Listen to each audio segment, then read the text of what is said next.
I do all my lessons in OneNote, and usually I have all the test material for test 1 in one notebook, all the tests for, material for test 2 in another notebook, and so on.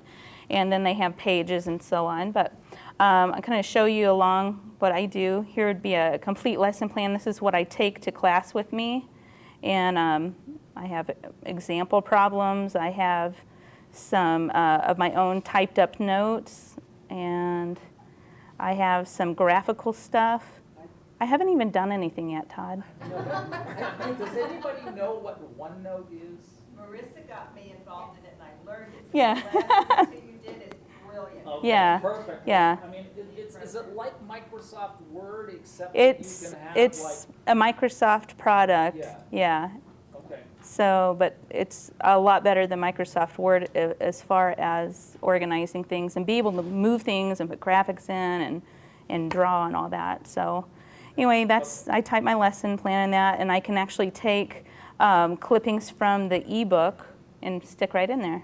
So, all right, I have some tools that I use daily. I've just listed some of them. I use Microsoft OneNote every day.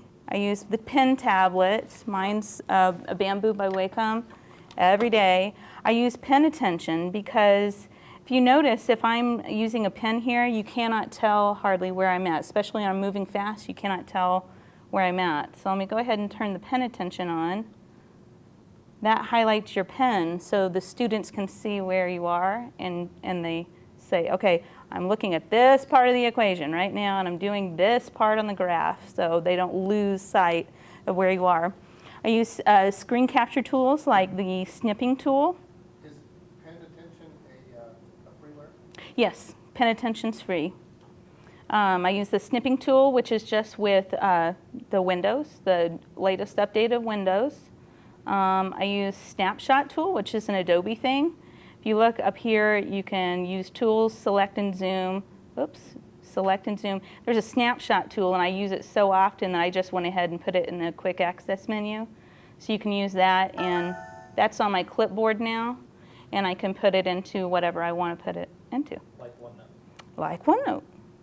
So snapshot actually just takes the image, just like copying that image. Yeah, anything that's on your screen. Yeah. Snipping tool is actually, I use snipping tool the most because I just do this, and then I can just copy and paste it. I don't ever have to save my images. Okay. Yeah. Not saving it as a file. No. Yeah, one-time use. Boom, boom, it's done. You can also do screenshots with Jing.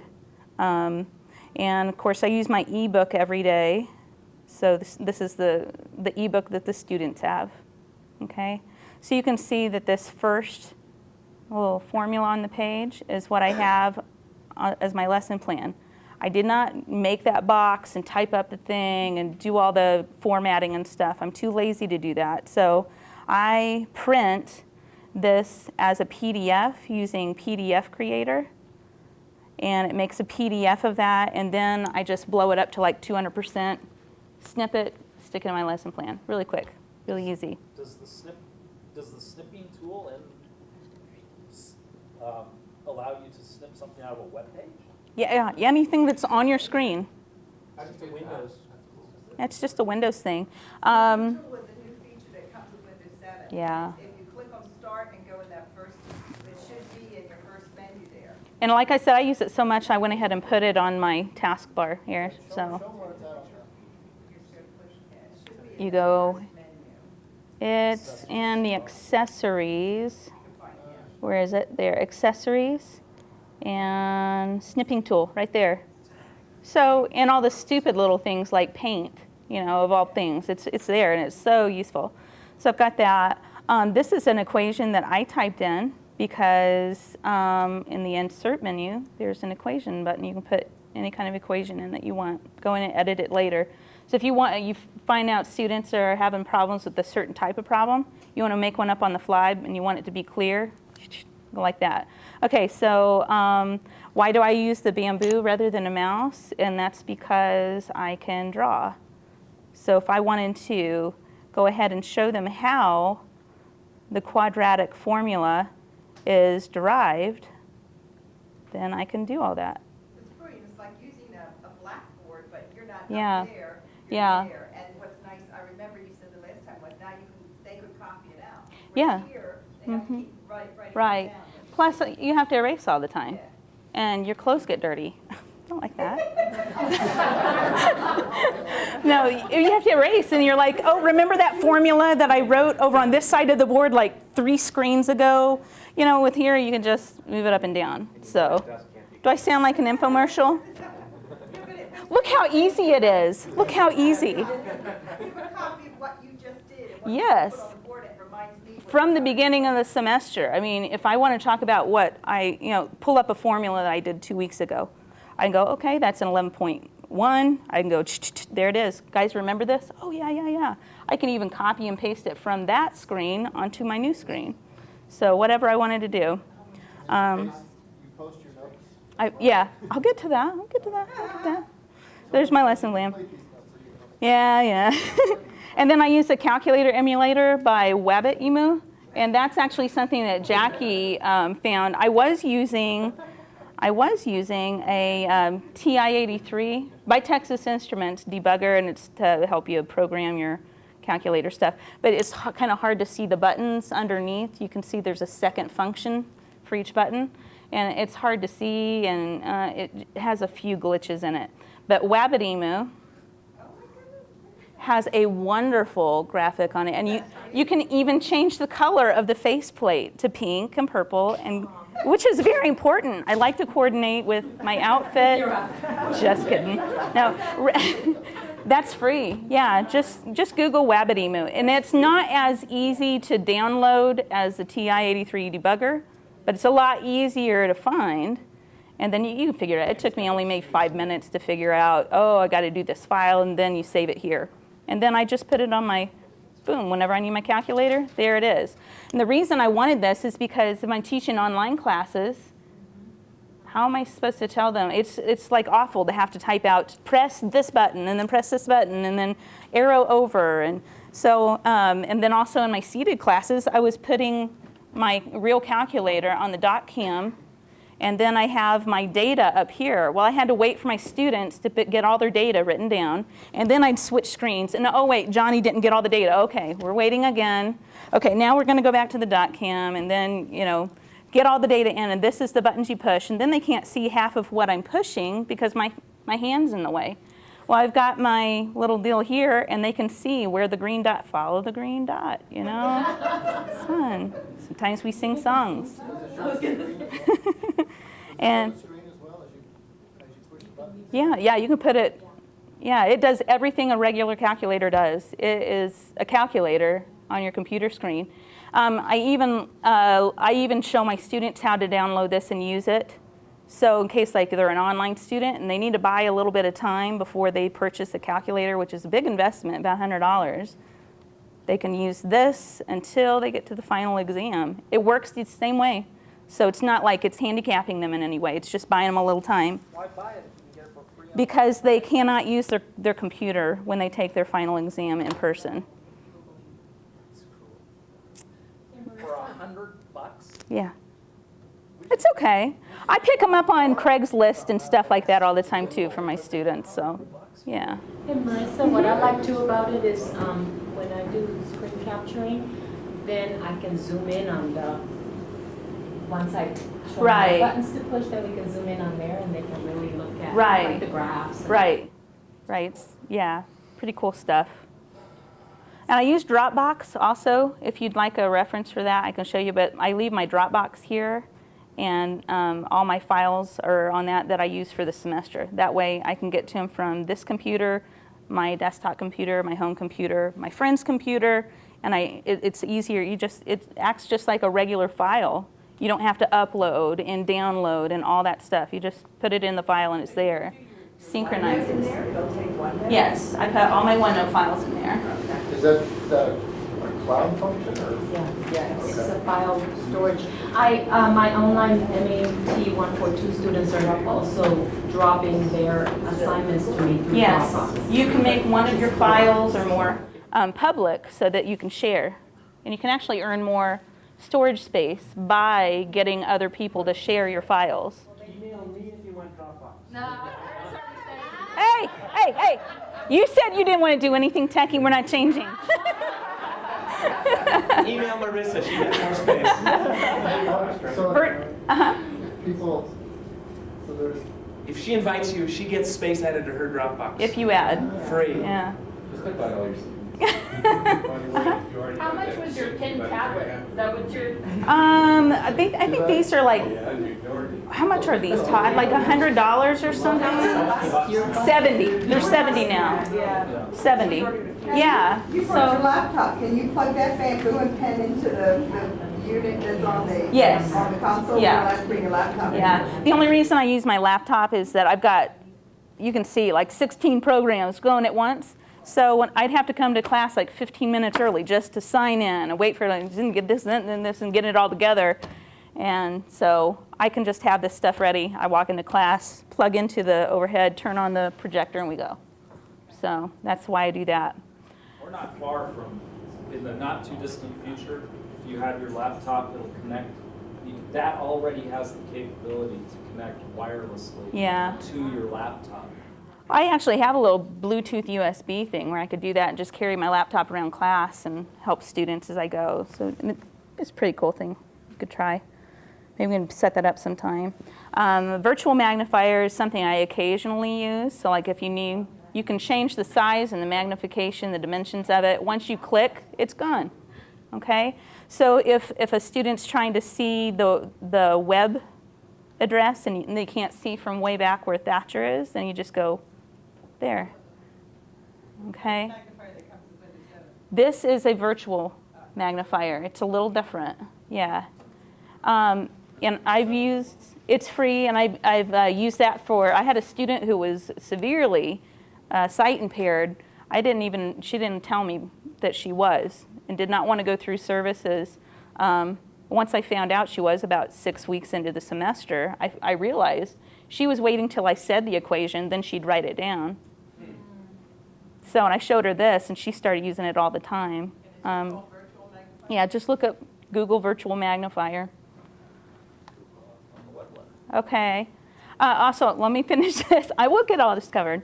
I use WizIQ for real-time tutoring occasionally when a student has a problem and they need a tutor and they can't get to a tutoring center or something. I'll just set up an appointment with them online. And it's kind of like Skype and Messenger and the Whiteboard all together in one. So they can see you, they can hear you, you can do messages. So if they don't have audio, you can still type through Messenger and they can take control of the pen and use stuff. You can type things on it, it's nice. How much does that cost? That's free. I'm so cheap. I don't want to pay for anything.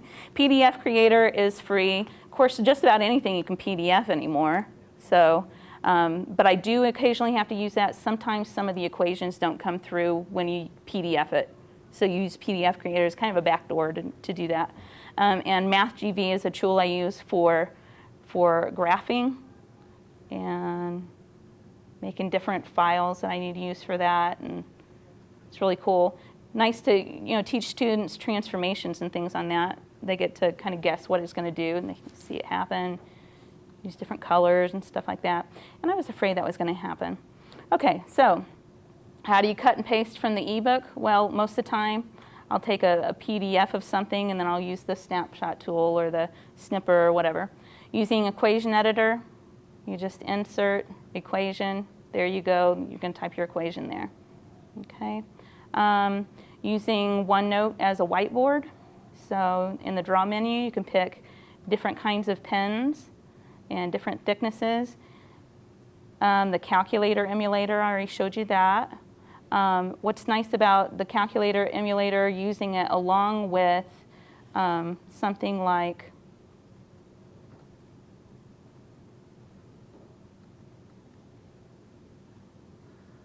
the snipping tool. I can grab that snipping tool, grab that, copy, paste it right into the screen. So the students see what exactly they're supposed to be seeing on their screen. Okay. Of course, I can put my own typed notes in there and do equations along the way. you can use a highlighter. So here, like I'm talking about the discriminant of a quadratic equation. So I tell them it's b squared minus 4ac. I ask them, do you recognize it? Do you recognize it? Well, let me write down the formula. Here it is. Oh, it's the radicand of the radical in the quadratic formula. Okay, so then they go, I know what you're talking about now. So the discriminant is the b. Okay, why don't you just stay after class and we'll work a little more on that. Okay. So we have I can insert just straight from the book. I don't have to PDF if I don't want to. Let's say I have this problem from page 777 that I want to do. Then here we go. And just copy and paste it straight from there, okay? So it doesn't have to be from a PDF. Anything that can show up on your screen, you can select it, paste it in, okay? The only reason I PDF a lot of times before pasting is if once you make that bigger, you see it's kind of blurry. So if you PDF it, magnify it to 200%, then clip it and put it in, so it's a lot nicer. Using links, students complain about having to know the quadratic formula. So I teach them to sing it, to remember it. Like, you know, little kids who don't even know what an A or a C is, they know the alphabet because of the song. So I teach them how to sing it. And this is a friend's daughter. Do you have speakers hooked up to your, hook up those speakers? Oops. Pressure minus the square root of b squared minus 4ac all over 2a. I love that song, Daddy. No joke, I've had people put on their tests the quadratic formula on their notes, and then they go, and I love that song, Daddy. They remember every part of that song, you know, so cute. So I do all of this. I can do all this stuff and talk while I'm using Camtasia. And then that's how I make my online videos, so they never see my face. That's right. And then when I'm done, I can make a PDF of it. So let me show you my online class. I have unit folders here. Let's say this is my test 4 material. There's the quadratic formula. They can see the notes. So after I'm done making my video, I just PDF the notes. You save as PDF in OneNote. And then they have all the notes. In the video, oh my gosh. So It's that's, gonna now that's a take a good while. question. When they're on, this is with student, they have to download each video, and then it's on their machine. It shouldn't be taking this long. Usually it takes like 30 seconds to download. I don't know why it's It's like 16 somewhere. meg, it should be instant. But there, you can't, do you know if you can embed it in that environment? Like in Blackboard or like, you know? I save them as MP4 files so I can go back and edit them later. I don't know. You can't take, One thing I did with Integrity was I put a link in here to the Integrity video, which I just housed on my Blackboard site. I never used the Blackboard site, but I just had everything housed there, and then I just had a link that went from here into the streaming server, so it was quick and easy. Yeah. to download. So, do you see what the lesson is here?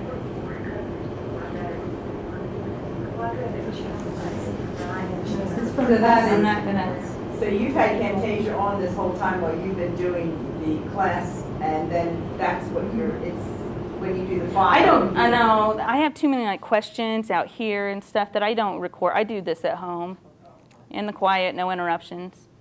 And you know, it's not real fancy. It's not like I'm making sure everything is just perfect and great. It's utilitarian, you know. OneNote's not really meant to be a presentation type tool, but I use it that way because I can write. And you know, I have problems with my feet, so I can't really stand a whole lot. And I tore something in my shoulder like a year and a half ago. It still hurts, so I can't be writing on the board. Plus, I can only write about this tall, so there's not much space because if you know, so they like this. It's up clear where everybody can see it, and that's why I do it. With OneNote, is that one entire book of OneNote, or, because when I started to play with OneNote, I only have one spot and I just have to keep adding up the tabs up at the top. No, you can add pages here. Right. You can right. even add subpages, you can add tabs, you can Right, add... but you've got exact one file that you, Yeah. like for all of your class, right up top there. Is that your entire class for Yeah. the semester right there? Yeah. Can you share that whole thing as well as that? Yeah, it takes a long time. It's big. Yeah. One of the things I do to, That's great. is make a test key. So when students are done taking their tests, I'll PDF the exam. Then I paste it into OneNote. And you can even right-click and set that as your background so that you can write all over it. I make it a key. They see all the work. They see the answers. So I don't have to spend a whole lot of time when I'm grading making notes. You messed up here. You're okay to here. They just look at the key that's online after they've taken their exam. They compare it with theirs. It takes care of most of the questions. So you don't go over that with them in class then? If they still have questions, even after seeing the key, I will. But rarely do they ever ask after they already have the key and they see, they can figure it out. Benefits to the tech tools for pen attention. That's just a little green dot. You can change the color and the opacity of it. It just helps focus the attention on particular parts of the lecture. You can use it as like a pointer to bring attention to a certain part. OneNote, just being able to PDF it and post those notes helps students that have English as a secondary language. I end up with a lot of students that are English as a secondary language, so they always tell me they appreciate this. And students who are slow note takers, maybe students with disabilities. I have students who've messed up their right hand, they have to learn how to write with their left hand. That's hard to keep up with taking notes and little exponents and square roots and stuff. They just can't keep up with class, and so they appreciate being able to print the notes later. Or just inexperienced students who haven't gotten down how to listen and take notes at the same time, It's just too complicated to type an answer to that they're probably not going to read anyway. I'll just slap it there on a OneNote page, make a little video and send it off to them. And you always get really good, comments back. Wabbity-moo. Love that name. It's a nice display, so the students see what buttons you're pushing and what their screen should look like. You don't have to switch between the dot cam and the computer, and buy students a little bit of time so they can mess with the free emulator rather than going out and just buying one straight out. Here's some student comments. This guy's doing pretty good in the class, but he said he doesn't even need to come to my class because he watches my videos. Thank you. Well, it's like I'm jealous of myself, I'm jealous of my e-self. I don't need to go either. You're right. Yeah. A student online, she's excited she doesn't have to buy a graphing calculator right away. She can go pick up cans for a few weeks, save her some money. And she loves the video tutorials. This student is just, I think this student, I remember she had PDF'd her own homework. I never even asked her to. She PDF'd her own homework and sent it to me. And I thought, well, that's great. So I just copied it, put it in OneNote, and I did a little video right on her PDF of homework, and I showed her, this is where you went wrong. She actually thought she went wrong down here. I said, no, you went wrong up here. Now let's go over here, finish it up. And she really liked that. This student, this is her 5th time taking intermediate algebra. She's making almost an A this semester. Triplets, if that says anything. So, but she has to miss now and then because one kid gets sick, then triplet number 2 gets sick, and then triplet, and then mommy's sick, and then dad's sick, and all that. So anyway, if she misses, she just watches the videos, and she really likes having that. This is a student that was using the Magnifier. This is a student who had a really, really bad problem with color blindness. If you use the blue pen on the white erase board, he could not see it. you could only see black. So once in a while I would turn around and do something on the board and he just couldn't see it at all. So because of his color blindness, so we went ahead and made sure that we always did stuff on the pen tablet. And this student is a seated student, but still watches all the videos before she comes to class. She's really decided she likes going to school now. So, what more ways do you have to, here's a little plug for our Summer Institute. Ian Davidson and I are going to do a little thing together, and he's going to go really in depth with the OneNote, and then I'll just show you all the other things you can do with OneNote. So we call it OneNote Cocktail. And do I sound like an infomercial? If not, act now, and I will throw in a free set of gifts. Okay, good. That's good. All right. That's it. That's all I got. Any questions?